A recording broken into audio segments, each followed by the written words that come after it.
No, I didn't do a Shigatsu review yesterday, and that's the second week in a row, but it's coming later tonight. I wanted to wait for, the house to kind of calm down so I could get some recording done when it's quiet. And then the thing with Shigatsu yesterday was just the fact that I watched it, but it was Thanksgiving, and it was still really noisy here. And other than that, Shigatsu was just like, hey, it's Thanksgiving, so let me just cool down for maybe a day.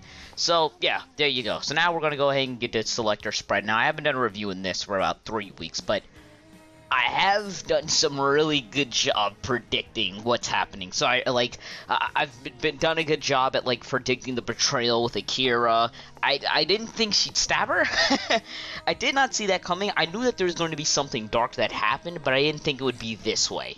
I predicted that Hitoi would probably battle Chiori, and there was some stuff that I predicted other than that, like the girl in black, and you guys remember that when I was predicting that, like the girl in black and the girl in white and stuff like that. So, Tsurudamis has been doing a pretty good job recently.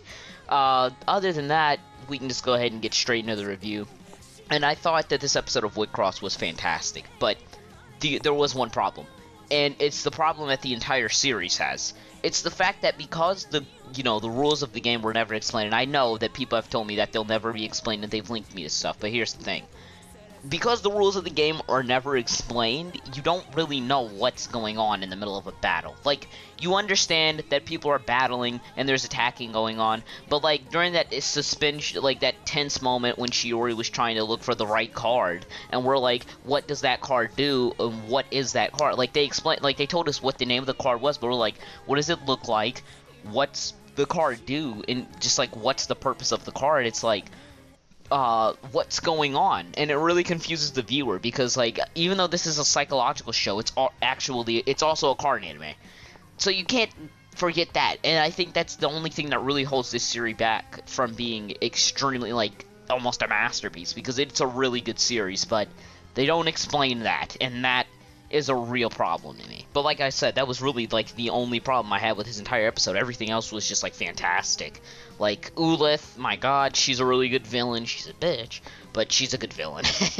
And it's a smart strategy for her to team up with Tama, and I thought that this would kind of happen, whereas in the point where it's they're collaborating, and it makes sense in their collaboration. But I'm predicting that Ulith will probably lie, and she actually has a completely different dream or wish.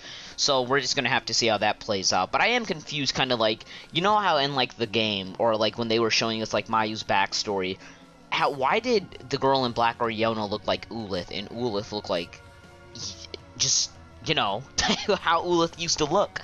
So I'm still kind of confused about that, exactly why Iona didn't look like Iona does now. That just confused me entirely, but that's completely something else. That was from a previous episode, but going on in this episode. I just want to say this right now. My voice is going to sound different because I'm recording this the next morning because there was too much noise last night because my fucking brother. Okay, so going on. So we ended off with Shiori and Eldora, and they really do have a nice chemistry in this show. And I think that they do a good job at what they're supposed to. See, there are some people that don't understand really what their purpose is.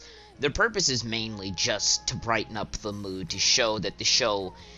I think that they're there just to show that this is what the girls want to be like. They not necessarily the entire extent of just being insane over Wixoss, but just the extent of living happy lives again. And I think that she's there to show as a reminder that that's what they're aiming for. And I think that they do a good job with Eldora and Shiori being put in the show like that. And sadly, they're going to be missed by me.